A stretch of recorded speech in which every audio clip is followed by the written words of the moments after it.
అని చెప్పి ఆమె దీపం ఎక్కడ పెడుతుందో అని చెప్పి ఇంట్లో దానికి సంబంధించిన సామాగ్రి కూడా దాచేసేవారు దుర్మార్గులు. ఇంటికి వచ్చాక వీధిలో నిలబడి మేము ఈరోజు ఇంత దానం చేసాం, ఇంత పుణ్యం చేసాము అని ఊరి వాళ్ళందరి ముందు గొప్పగా చెప్పుకునేవారు. అత్తగారికి ఏమో తనకన్నా గొప్ప భక్తురాలు ఎవరూ లేరని అహంభావం.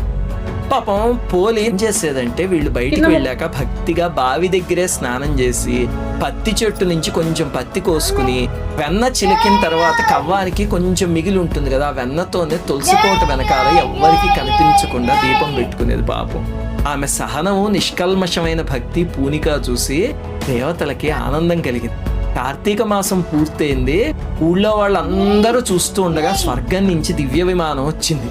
అంతో అత్తగారును ఈ తోడికోడళ్ళు మా కోసం వచ్చింది అని ఎక్కబోతుంటే వాళ్ళని తోసేసి పోలిని ఎక్కించుకుని సశరీరంగా స్వర్గానికి తీసుకుపోయారు. ఇది పోలి స్వర్గం కథ అంటే. ఏమి నేర్చుకోవాలండి కథ నుంచి అంటే